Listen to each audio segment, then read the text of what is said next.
Guys, you know this crap? You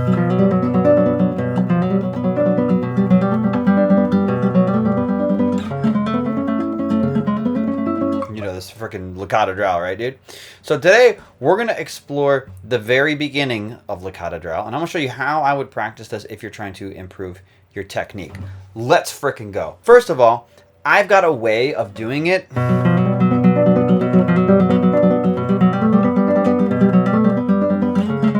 Which makes it pretty easy. It's pretty easy for both of my hands.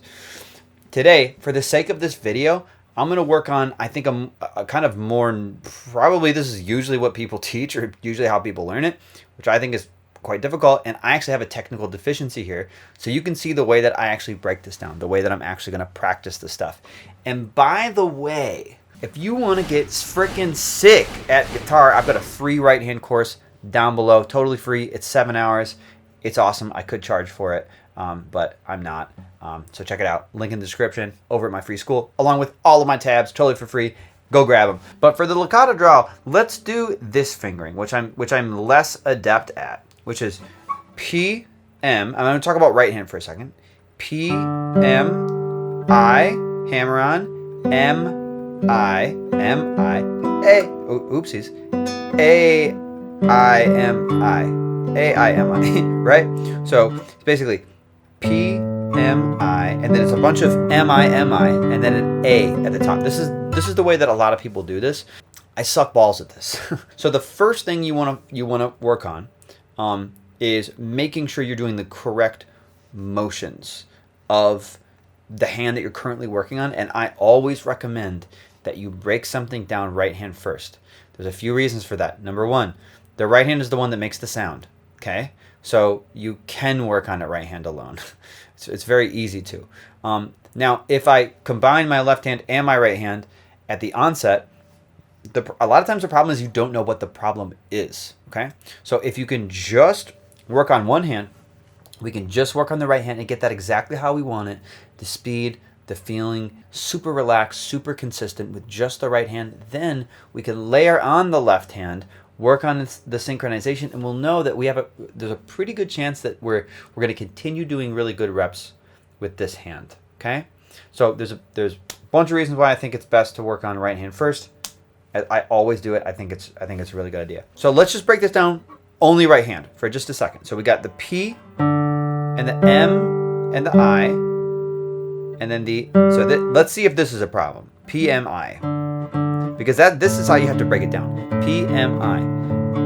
Now, super, super important. When I'm doing the P is going to just drop down, completely relax. I'm going to have my M ready to go, already pre-planted on the note that it has to play. So P, M, that's going to curl up, right? P goes down, M goes in. Now when the I plays, we're actually going to bring the M out at the same time. So this is like a scissor type motion. A lot of times people, you can give somebody a piece of music and it's got all the fingering and everything, but if I give it to 5 different guitar players, they're going to play it in 5 different ways. They're going to do the motions slightly differently. Now, this is not the most fundamental layer of your technique. As far as the right hand, the most fundamental layer of your technique is just the stroke, making sure like you're doing the right thing with the tip. That's beyond the scope of this video right now. I'm just talking about how to work on the next layer up, which is just the multiple strokes, essentially. So we're going to do P, M, I, and we have to make sure this is relaxed and easy, okay? If that does not feel relaxed and easy, you're going to get rid of one of the moves, okay? So then I'll just do P, M, P, M. Now for most people, a lot of times, 2 notes is usually going to be fairly easy. So ignore that the 3rd note is coming. So I'll do the 2 notes, I'll pause, and then I'll do the index. And when I do the index, I'm going to scissor, okay?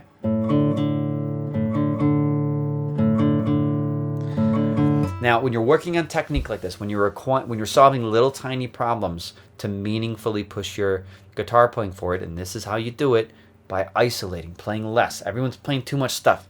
Frickin' isolate, okay? Make sure you're really specific about the motions that you're doing and make sure that it feels as relaxed as it possibly can. My favorite check for seeing if something is relaxed or showing you how relaxed it could potentially feel is to do it in the air, okay? So with my fingers not on the strings, I'm going to do P. I'm going to drop my thumb down, pull my middle in, and then pull my index in. And when you pull the middle in, sometimes people like to leave the A finger in place like this. That's fine. You can totally do that. You know, I respect that. But we're trying to make sure we understand, hey, what is it? How theoretically relaxed could it be? All right, I do P in the air, M in the air, and then I do my shift in the, I do my little scissor move. Okay? Okay, and then all I'm trying to do is put the strings in the way of the motion that I did in the air. You see the distinction there? It's not, now play the thing. It's take this motion in the air, right? P, M, I in a scissor. P, M, I in a scissor.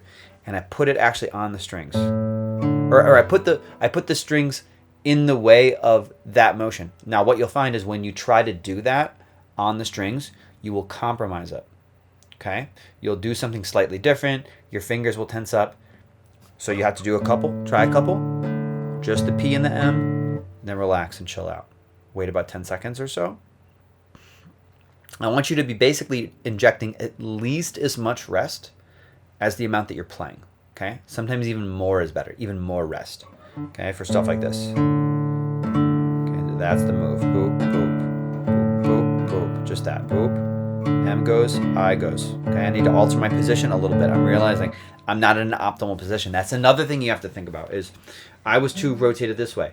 I need to rotate a little bit this way more so that my fingers really naturally, if I do this really natural kind of one-hand clap motion with the hand, how does my hand have to be angled so that all three fingers can easily play on the same string or potentially multiple strings at the same time. So you're also refining your positioning when you're doing this, okay?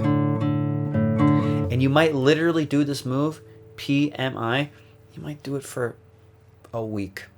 I'm not exaggerating.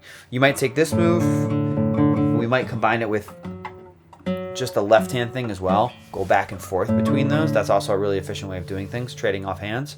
And this stuff will really meaningfully make you a better guitar player as opposed to just rifling through the whole thing. So I'm gonna do some work right now and walk you through what it would look like for me if I were to work on this, okay? So M-I.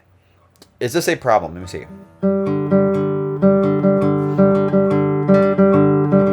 That doesn't seem like that big of a problem. M-I. I can do it relaxed, pretty speedy. Okay.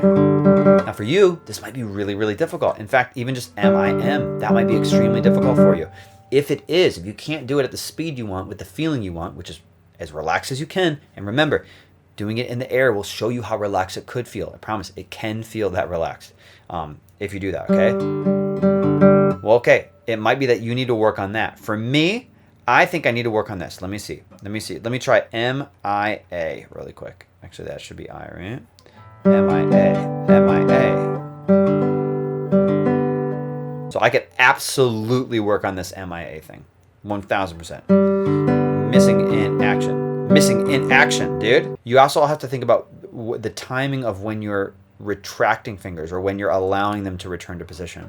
Because you can do this in a couple different ways. If I just look at M-I-A, look what I could do. I could have the fingers all planted. I could do M-I, keep these curled up, and then do A, and at the same time, get my index finger ready, and then unfurl my middle finger, right?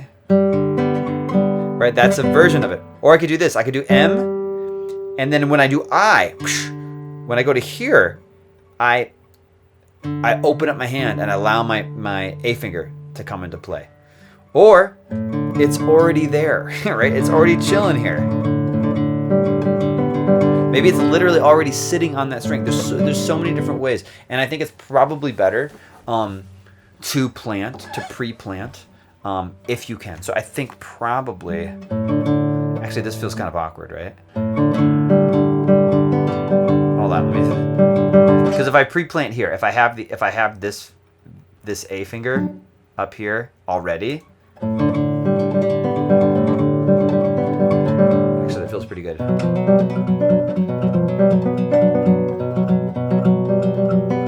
Okay, that's actually, now that has a completely different feeling. If I keep that A finger planted, ultimately it doesn't really matter how you choose to do it. just that you're finding, using the airplay as the guide to find the most relaxed, easy way of potentially doing it, and then to take that version of it and probably do that version of it, and to isolate as much as you possibly can. So for me, what the most effective way for me to practice La Catedral as a whole is not to play La Catedral, but to work on my bottleneck, which right now is just this. M-I-A, M-I-A. This needs to be trivially easy. And here's the real key, trivially relaxed. Really, really relaxed. People have different opinions on this thing. I only say it because it's freaking worked for me really, really well. But I think the relaxation thing, it's been the number one thing that has, unlocked my ability. So let's say you get to the point where you can do no problem right hand, right? Then you're going to inject your left hand into the equation. And let me try. I want to show you something really cool with a capo that I like. If I can find a capo. Do I have a capo? Cape. No. Let me go downstairs and see if I have a capo. As if you have a choice. You're watching a YouTube video. You guys know John Mayer stopped this train. I was just humming it all the way down the staircase. The bottom of which, not exactly at the bottom, but downstairs, I did find a capo. Okay. Now, before we use the capo, we need to make sure we know what the hell the left hand is supposed to do. And that's totally the same process as the right hand, okay? So I'm going to make sure I know what actually needs to happen. Make sure I'm applying the force in the correct way, right? If you're low on the fretboard, the pressure needs to go this way, which if you're pulling back like this, that's not actually this way. I'm actually pulling towards my body, which is not the right direction, okay? So sometimes when your arm's down here, you want to be pulling like almost like this, almost like that, almost like a rotation. So I make sure I'm applying pressure in the right way, and I make sure I know exactly what my left hand is supposed to be doing as well. And you can work on this one hand at a time as well, though it's kind of not quite as awesome as working on the right hand alone, but it's still really, really important. I still do a ton of it. Okay? Now we need to make sure that this hammer-on happens, right? Da, da, da, da, ah. So I should hear, if I try to do this left hand alone, I should hear.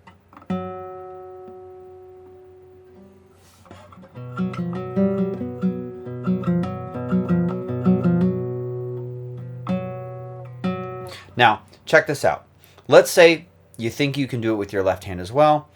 Okay, I think I'm doing it with my right hand pretty well. But let's just take the first three notes. P-M-I.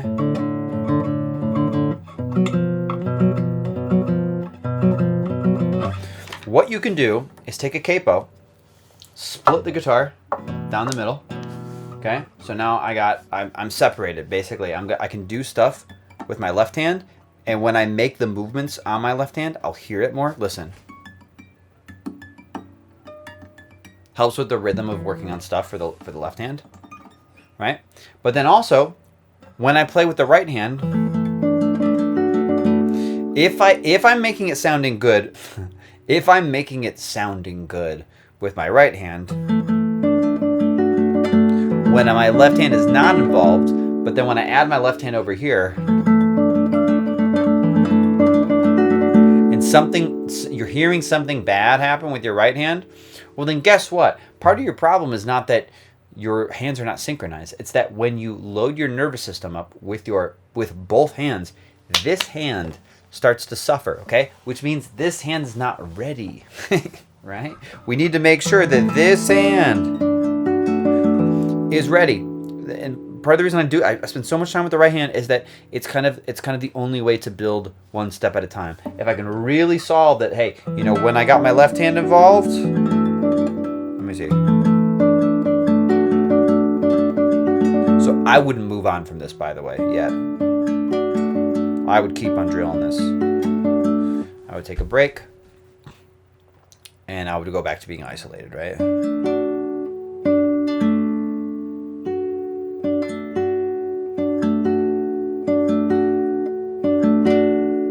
Go back, take a little break.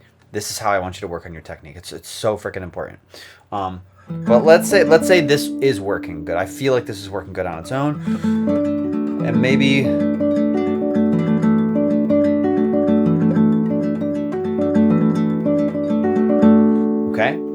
when I'm adding my left hand over here with the capo, this is still sounding good. Then I can add these together. And at that point, I can worry about the synchronization and making sure my left hand is good, because I know that my right hand is basically taken care of. What's so good about this is you can kind of lay bricks down, and you can be sure of those bricks that you laid down. You don't really have to worry so much about your right hand potentially causing problems if you spent a lot of time making sure the right hand is doing exactly what it needs to do. And again, I think the right hand is super freaking important, which is why I made a full 7-hour right hand course, which you can take down below. It's totally free. Again, I could totally charge for this. And at the end of it, you can do a technique audit with me one-on-one, which is also free. So go check that out if you're at all interested. Also, all my tabs are in there, which is freaking sick, dude. For free, dude. And there's some fun arranging stuff. So check that out if you're at all interested in it. Okay, bye-bye.